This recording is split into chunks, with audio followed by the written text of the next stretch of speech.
Los propagandistas del gobierno son como pequeñas partículas que invaden a un organismo. En el caso que nos ocupa, la metáfora ayuda, por ejemplo, para pensar en las heces fecales, si queremos comparar lo que significa la regresión de nuestro país de un sistema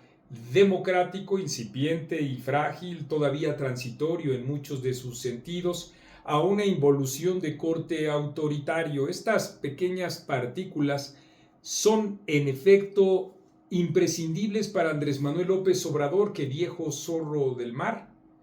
Lo que siempre hace es ocupar todos los espacios, por muy pequeños que sean, porque sabe que en política estos espacios siempre se ocupan, y más aún tratándose de vasos de comunicación. Por eso no le importa, desde luego, que Twitter, con 18 millones de usuarios en promedio, en realidad concentre una atención de cerca de 1 millón de usuarios en relación con la política y los temas, digamos, que tienen que ver con la administración pública del gobierno, y tampoco le importa con que dentro de ese millón haya ya una suerte de público convencido. Lo que a él le importa es que esté funcionando permanentemente esa maquinaria, y por eso, aunque le resulte costosa,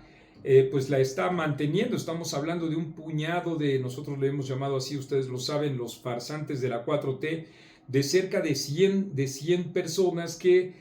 aparentando ser periodistas, pues van promoviendo justamente la agenda que el gobierno, que el presidente de la República define, porque ellos, claro está, no definen ni agenda, ni ritmos, ni mucho menos contenidos. Su función es, como he comentado, propalar la información del gobierno, al mismo tiempo que formar parte de un aparato de desprestigio en contra de periodistas, ellos sí, analistas, políticos y empresarios que disienten del propio presidente de la República. Y ustedes saben, una actitud como la de estos farsantes o estas partículas siempre le resulta, digamos, placentera al presidente de la República, porque él es, desde luego, el principal emisor de la serie de adjetivos que, como un pendenciero, rehúye a cualquier discusión, y lo que hace, desde luego, es tratar de indicar en el otro el parámetro de su propio desgaste ético o moral. Hay que decir, por supuesto, que estas partículas tienen también cierta relevancia, porque en esta suerte de disputa, digamos, cultural entre la democracia y el autoritarismo, van ganando ellos. Eso hay que decirlo con toda su crudeza y con toda responsabilidad, porque en efecto, tomando como base siempre el operativo de Estado y las irregularidades que ocurrieron el 2 de junio, millones de mexicanos respaldan las palabras del presidente.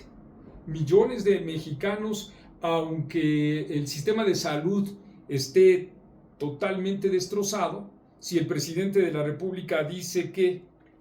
estamos viviendo como en Dinamarca en tal aspecto, esos millones de mexicanos le creen, o por lo menos no les importa que el propio presidente les mienta al respecto, porque ha impregnado en ellos, claro, el discurso de que todos los males actuales son culpa de los malévolos anteriores, y así nos podemos ir con distintos ejemplos que demuestran la impermeabilidad de la realidad frente a las propias creencias. Y es que cuando alguien cree y así está sustituyendo su estructura de pensamiento, pues evidentemente no hay una sola prueba que pueda contrastar o contrarrestar a esas profesiones de fe. Lo cierto es que estas partículas hacen eso, tienen esa limitación única, porque pues su trabajo es el que he comentado: amplificar el discurso oficial y también defenestrar a quienes no comparten ese discurso oficial, y poco a poco también en algunas ocasiones ir abriendo paso a grietas que sigan o que continúen con esta disputa cultural y que la siga ganando la visión autoritaria.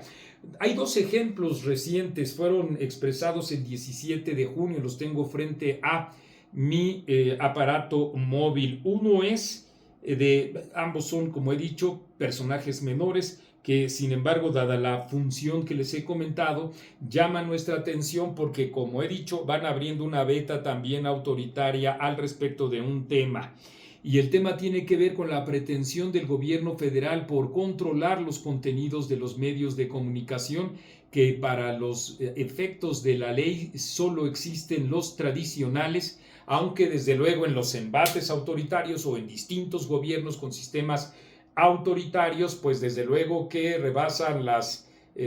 fronteras de los medios de comunicación tradicionales, electrónicos e impresos, y llegan también a las redes sociales, en algunos casos incluso a suprimir la existencia de las propias redes sociales. Uno de estos personajes pequeñitos es Monero Rapé. Él publicó en un tuit que, sabiendo que grandes medios de comunicación suelen encumbrar títeres convenientes a sus intereses, urge considerar, aparte de la reforma judicial, alguna forma de obligar a todos los medios a que sean éticos, no mentir y siempre contextualizar con datos verificados. Eso es lo que dice Monero Rapé, incurriendo desde luego en tres grandes equivocaciones que o la inteligencia que le es dable no la comprende, o faltos de escrúpulos, y los pregoneros del oficialismo deben carecer de escrúpulos por definición, omite como son. Primero,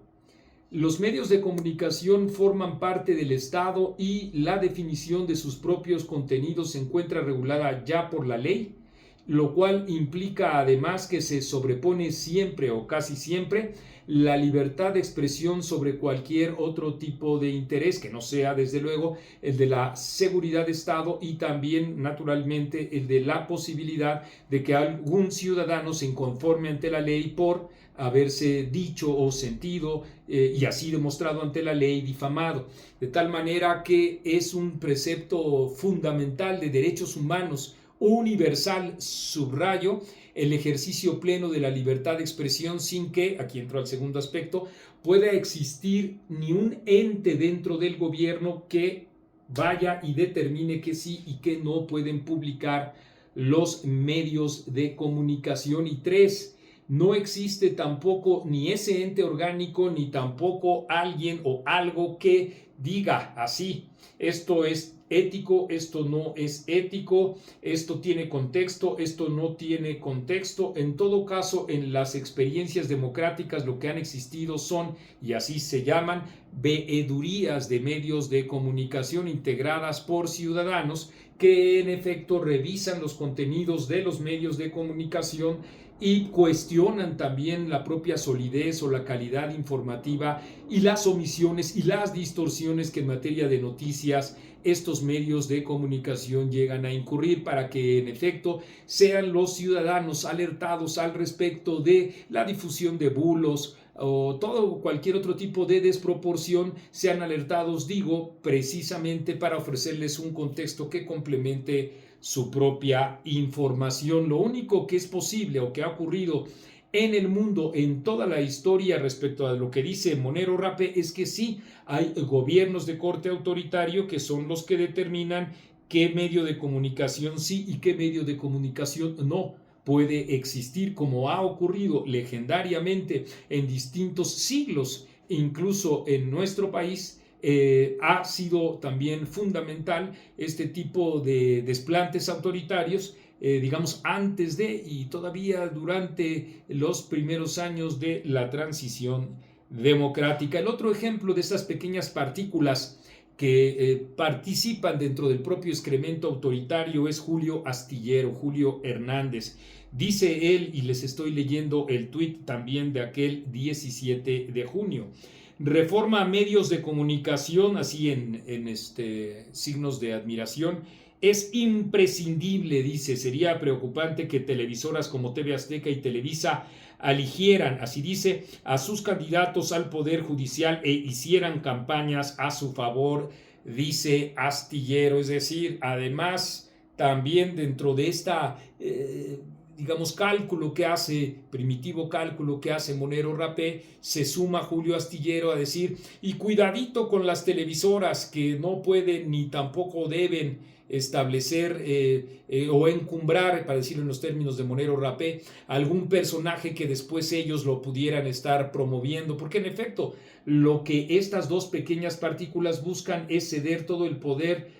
a el gobierno de la República, y en particular el Poder Judicial a el gobierno de la República, teniendo a medios de comunicación amarrados. el asunto podría ser trivial tratándose de personajes tan menores, pero no lo es en función de lo que les he comentado a ustedes. Ellos son las partículas que van abriendo poco a poco la brecha a un discurso que, como en este caso, pues en distintas formas se expresa con la pátina autoritaria. Así es que, ¿qué nos queda de todo esto? Nos queda, por supuesto, que nosotros como ciudadanos estar, digo una y otra vez, difundiendo información de medios de comunicación independientes como Latinus, como etcétera, porque es una manera en efecto de enfrentar la propia censura y de acometer cada uno de nosotros en nuestra responsabilidad personal el ejercicio de la propia libertad. Ahí es donde se encuentra fundamentalmente la piedra nodal. Quiero invitarlos finalmente a que me sigan a mí en lo personal en la página de Facebook. Ahí también permanentemente estoy ofreciendo algunos comentarios y noticias como esta de que si ustedes ya estuvieran siguiendo aquí en Facebook a mí, pues se habrían dado cuenta de que en efecto no es verdad que haya muerto Noam Chomsky, aunque muchos ya estaban, ya saben, ¿no? Como somos en las redes sociales, expertos en materia de fútbol, de jurídica, social, política, económica. Ahorita ya estaban los expertos en sociología hablando de y lamentando la muerte de Noam Chomsky, cuando pues en realidad fue ese un bulo, un fake. Así es que los espero ahí también en Facebook.